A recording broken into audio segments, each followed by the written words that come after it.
Long Island, New York has seen safer days. With 17 reported murders of gang-related violence since January 2016, one afflicted community of mostly Hispanic residents has altered the way it goes about regular activities.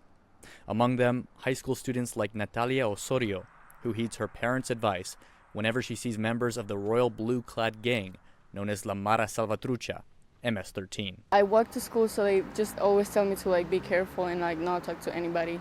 Or maybe if somebody comes in a car, they will ask, oh, you want to ride? And you'd be like, no, I don't want to ride. I'm fine. Across the country, local authorities have seen an ebb and flow in gang-related violence over the past decade, based on geopolitical factors in countries like El Salvador, where MS-13 contributes to its reputation as the world's murder capital.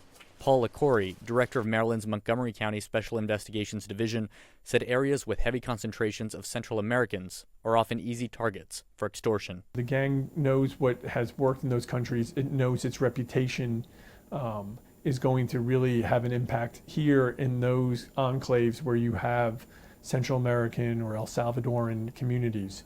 So they're going to concentrate their efforts because they know that the immigrants here are going to be familiar with their tactics, that they may be more susceptible to their tactics as well. Residents across Suffolk County, New York are largely divided on President Trump's intentions and motivations in targeting local gang violence.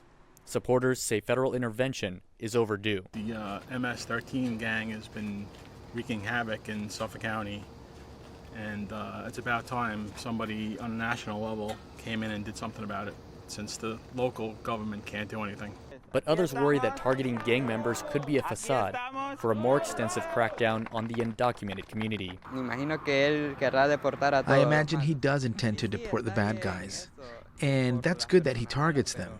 But this will also affect people who have nothing to do with that, because just as there is evil, there is goodness too. When you just label one gang as the main cause of this, you do more harm than good. Sergio Argueta, who leads a youth empowerment program on Long Island, was involved in gangs in his youth. He says the death of two close friends and a community college education changed his life, in spite of opportunities and resources denied to him. He says Trump should consider alternative methods to ending violence.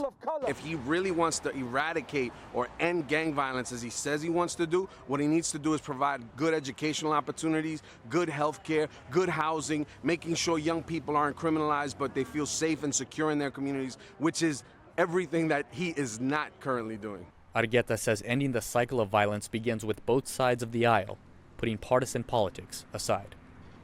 Ramon Taylor, VOA News, Suffolk County, New York.